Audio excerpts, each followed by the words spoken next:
Welcome to Uncommon Knowledge. I'm Peter Robinson. James Piereson is the director of the Manhattan Institute Center for the American University and president of the William E. Simon Foundation. A former political science professor, Jim's latest book is Camelot and the Cultural Revolution: How the Assassination of John F. Kennedy Shattered American Liberalism. Jim, welcome to Uncommon Knowledge. Happy to be here, Peter. Thank you. A Tale of Two Liberalisms. I quote you to yourself from the first page of the first chapter of the book. Quote, as the 1960s began, liberalism was without doubt the single most creative and vital force in American politics. This is written by a man who's dedicated, as far as I know, nearly all his professional endeavors to the advancement of conservatism in America. By the end of the decade, to continue the quotation, however, liberal doctrine was in disarray, with many of its central assumptions broken by the experience of the preceding years. It is still trying to recover. How was the liberalism of 1960 different from the liberalism of the decade later, 1970? Peter, I meant by that in 1960, when John F. Kennedy came into office,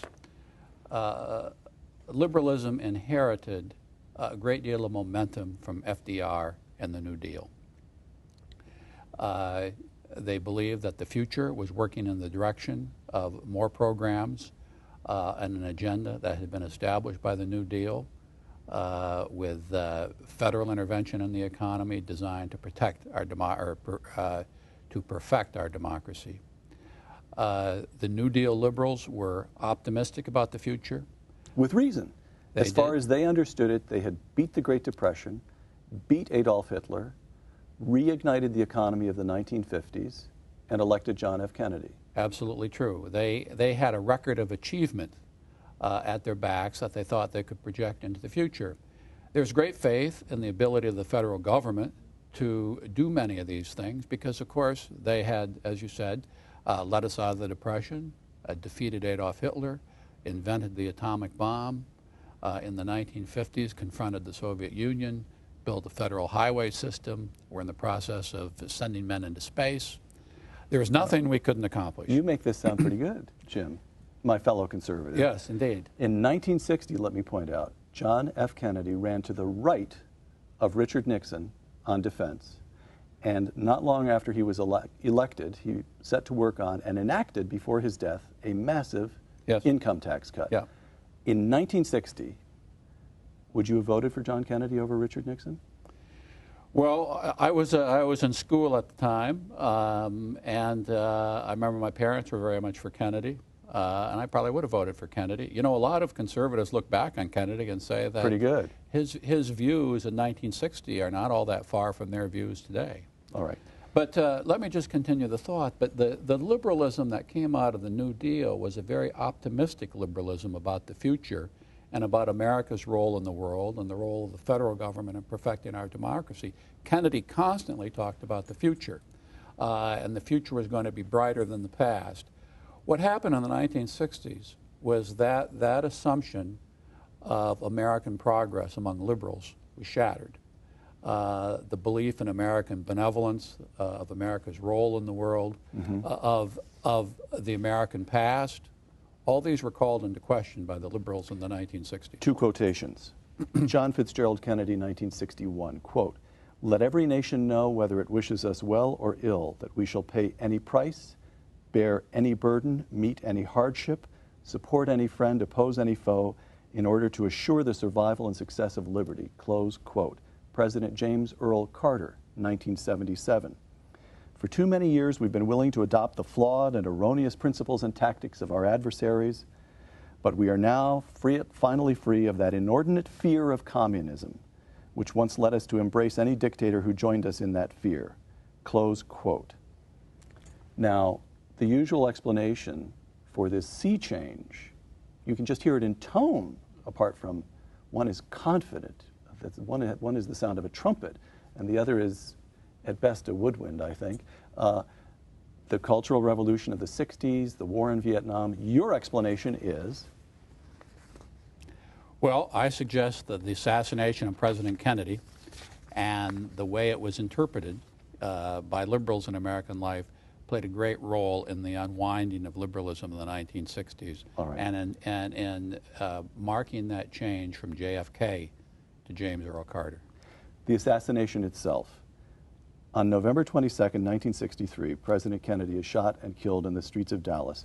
From Camelot and the Cultural Revolution, quote, "When word spread on the afternoon of November 22nd that the president had been shot, the immediate and understandable reaction was that the assassin must be a right-wing extremist, an anti-communist perhaps, or a white supremacist, but in any case a right-wing nut." Why was that the understandable reaction? Peter, the reason for that was that from the early 50s, when Senator McCarthy came on the scene, into the early 1960s with the John Birch Society, and then with a great deal of violence against civil rights workers in the South, including assassinations and all sorts of other things, the general assumption in American life was that violence and irrationality comes from the right, and that if something like this is going to happen, it has to be one of the so-called hate groups. It has to arise from someone opposed to civil rights, a racist, or perhaps an anti-communist. During the course of 1963, there were several such events emanating from the right. Medgar Evers, a civil rights activist, was assassinated by the Ku Klux Klan right. in June of 1963. Kennedy invited the family to the White House in a show of support. In the summer of 1963, Martin Luther King gave his I Have a Dream speech on the steps of the Lincoln Memorial. That summer, the nation was shocked to see film clips of police in Birmingham, Alabama, using fire hoses and police dogs to scatter civil rights demonstrators. In September of 1963, the Klan blew up a church in Birmingham, Alabama, killing 4 young black girls. In October of 1963, Adlai Stevenson, the UN ambassador, ventured to Dallas to give a speech about the UN and was met by anti-communist demonstrators who heckled him, hit him over the head with a cardboard placard as he made his way to the car, and spat upon him. When Stevenson came back to Washington, he cautioned President Kennedy and his staff not to go to Dallas. He said there was a spirit of madness that had overtaken the city of Dallas. So events had been teed up for a period of time to suggest that if there was violence in American life, it would come from the right, not from the left. Now let's just take on the question of Lee Harvey Oswald briefly, because I don't believe, as best I can make it out, you don't give the, in your book certainly, you do not give the conspiracy theories the time of day, really. As far as you're concerned, who killed John Kennedy? Lee Harvey Oswald killed Kennedy, certainly, and he probably did so without assistance from anyone. All right. Now, again, to quote from Camelot and the Cultural Revolution, quote, "If Lee Harvey Oswald had indeed shot President Kennedy, then it would be difficult," this is the heart of your thesis, really, Jim, "then it would be difficult to escape the logical implications of that premise. President Kennedy was a victim of the Cold War." Close quote. Explain that assertion. Well, we may be getting ahead of the story, but as I write in the book, the interpretation of Kennedy's death was that Kennedy was a victim of hate and prejudice. That was what everyone said, and we can get into that a little bit. So the idea was that Kennedy, in the terms of the interpretation, that he was a victim of domestic forces.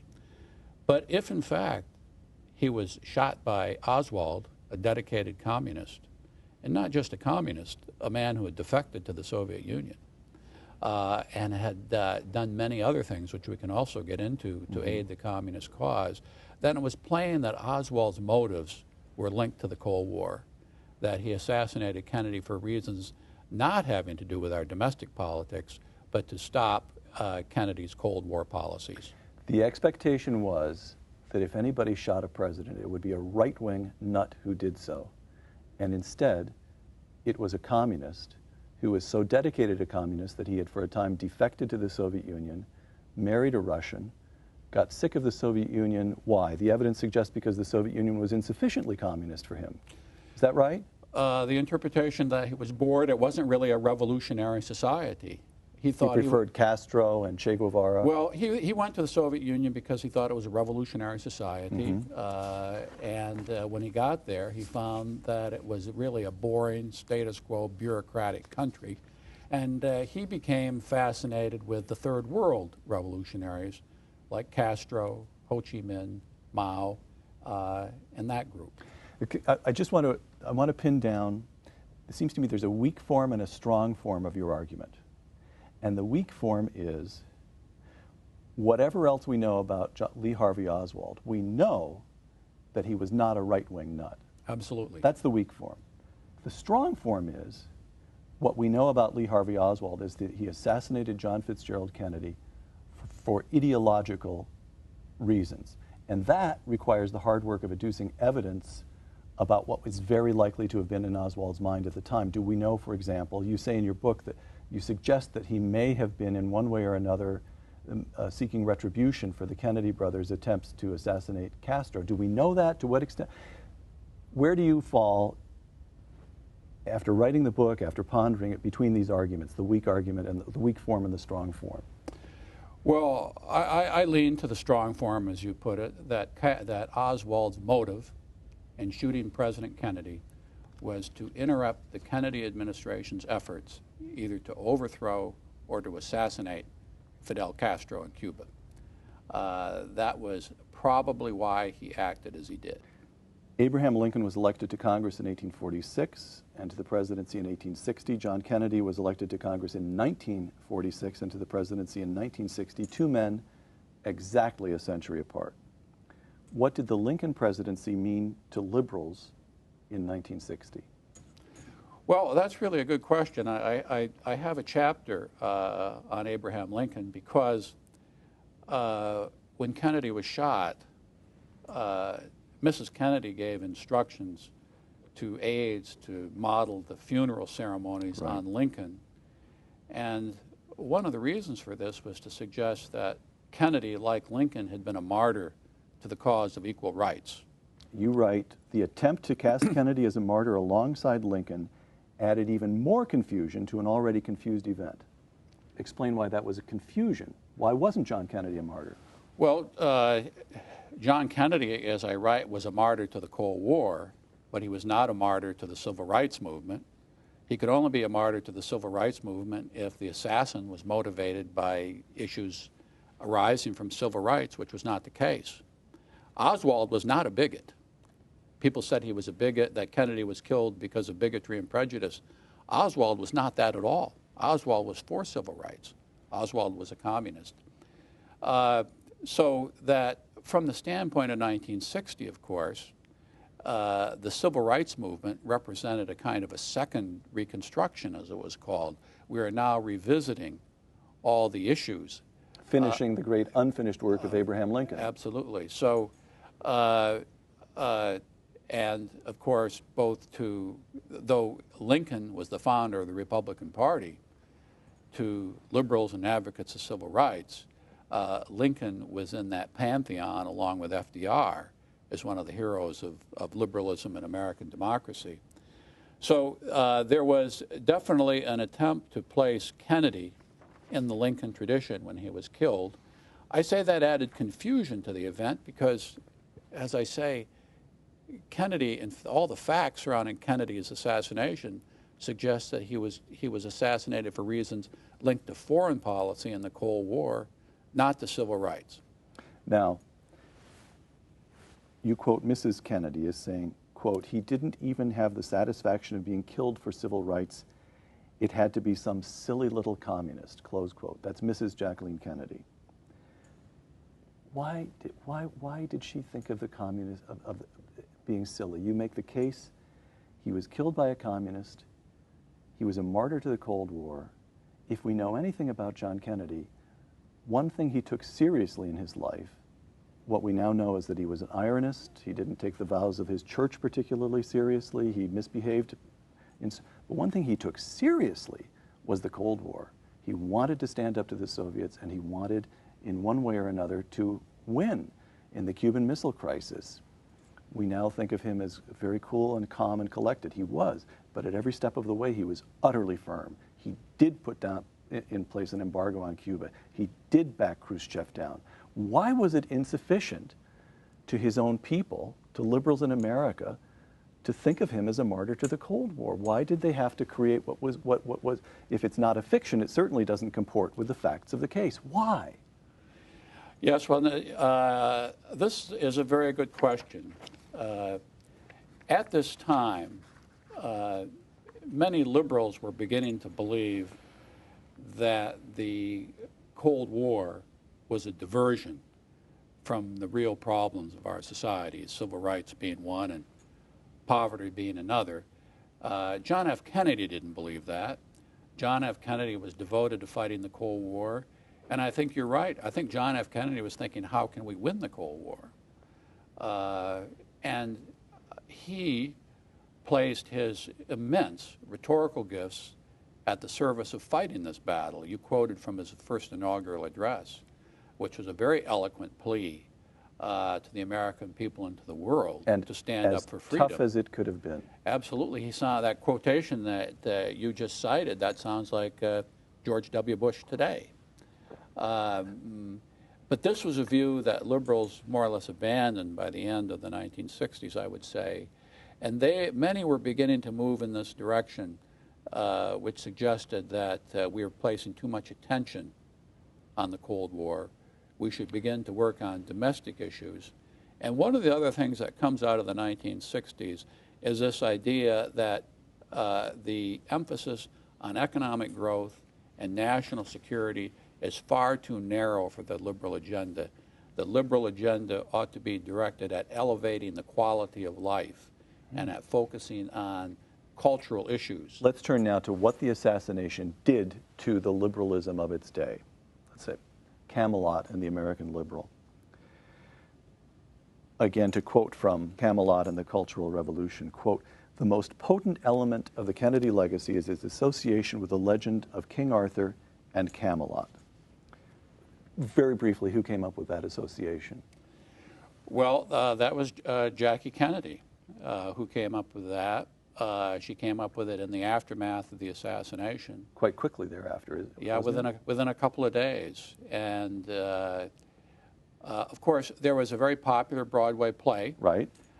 Camelot, with the music that many of us have heard. And that was based upon the very influential novel, The Once and Future King, by E.H. White. E.H. White. And Mrs. Kennedy mentioned Camelot in an interview to Teddy White, one of the great journalists of the day, who published it in Life or Time? Life magazine, Magazine. On the December 1st issue, a commemorative issue on John F. Kennedy. A week after the assassination, she beckoned Teddy White, no relation to E.H. White, up to Hyannis. And Teddy White dropped everything. He had written this book, The Making of the President, in 1960. Right. He knew the Kennedys. He knew the Kennedys very well and knew Jack Kennedy through the 1950s. In an interview that lasted several hours at Hyannis a week afterwards, she unburdened herself of various things that happened in Dallas and then said that she and Jack Kennedy loved the music from Camelot and used the Camelot image to describe the Kennedy administration with the idea that this was a magical time, like the Camelot of legend, with the suggestion that Jack Kennedy was a kind of warrior for peace, because that was the idea of King Arthur that was embedded in the E.H. White novel. So, don't let it be forgot that once there was a spot for happy ever aftering that was known as Camelot. Without intending to do so, you write, Mrs. Kennedy put forth an interpretation of her husband's death that undercut mid-century liberalism at its core. Why?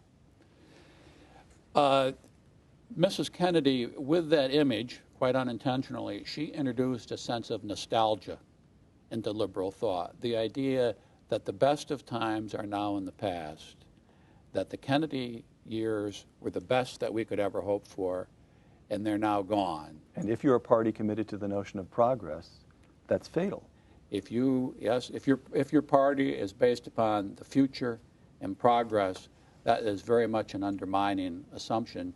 If you add to that the idea that we lost this magical time because of some defect of our national culture, the sense of hate and prejudice, that then augments the loss because we now blame ourselves for it. You note that James Reston published a column in the New York Times the day after the assassination, which carried the headline, quote, "Why America Weeps, Kennedy Victim of Violent Streak He Sought to Curb in Nation," close quote. And so the notion is that somehow the entire country was complicit in the act of Lee Harvey Oswald. Yes, that's a notion that you write requires yeah. a species of doublethink. Explain your view on that. Well, this appears in the New York Times the day after the assassination, right. November 23rd. It's on the front page. Reston, at the time, is really the dean and the most influential of American political of his reporters. Day, right? He was the man. Yes. And in the center of the front page of the New York Times that day, in the center column, there's a long article on Oswald and his communist associations that they have already within 24 hours of the event. And all of that is stood up. There's been some additions to it, but the key elements, his defection to the Soviet Union. I had no idea of that. They knew immediately. They knew that defection to the Soviet Union, return to the United States, working for fair play for Cuba in the summer of 1963, and I believe they also had in that article his attempt to travel to Cuba in the fall of 1963 via the Cuban and Soviet embassies in Mexico City. Mm-hmm. So they have all that very quickly. Adjacent to that, however, is the Reston column, which suggests that President Kennedy is a victim of a streak of hatred and violence in the nation. So you have this juxtaposition of the fact President Kennedy is killed by a communist with the interpretation President Kennedy is a victim of American culture. These two things do not jibe.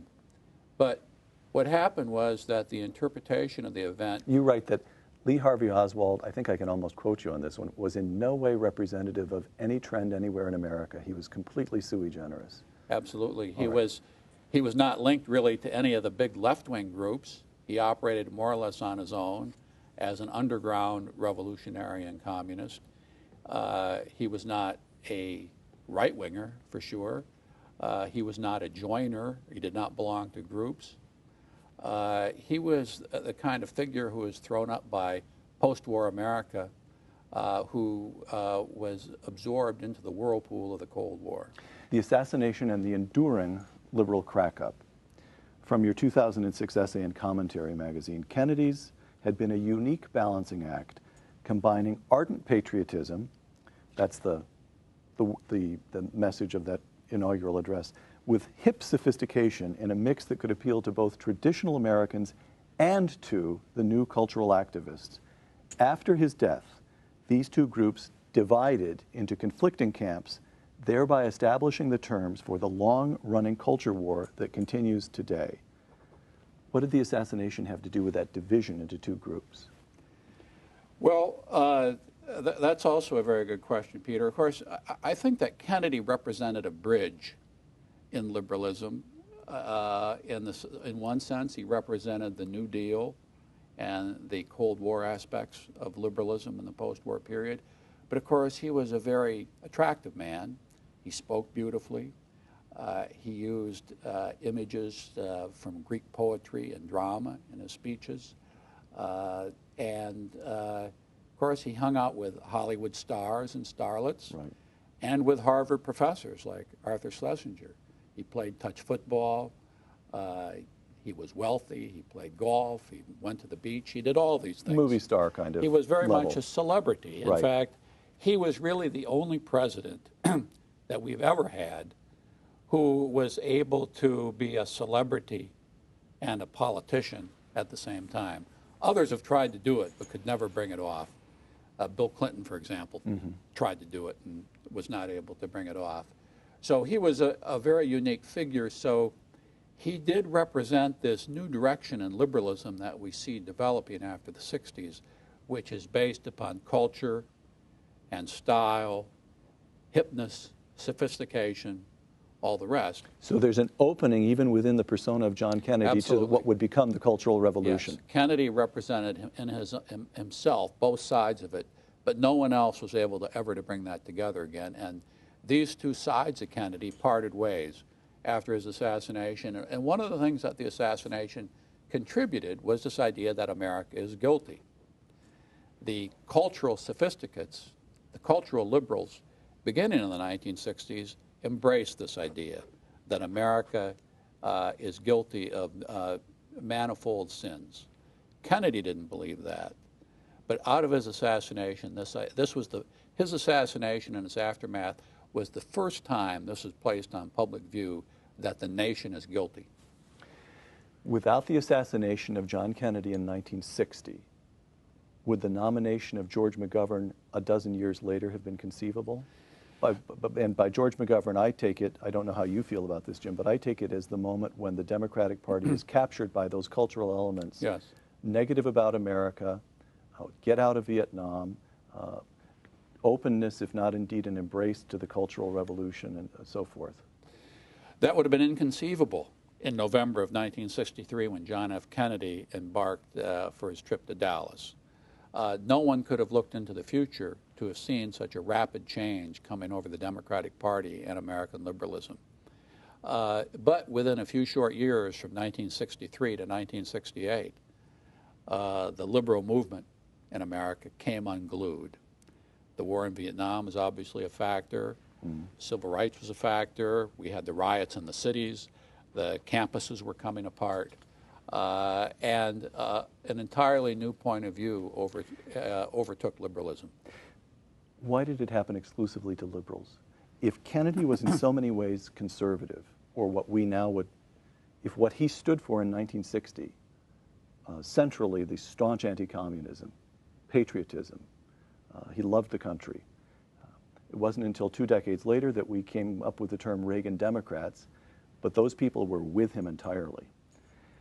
If he was in so many ways conservatives, why didn't the death have the same effect on conservatives it had on liberals?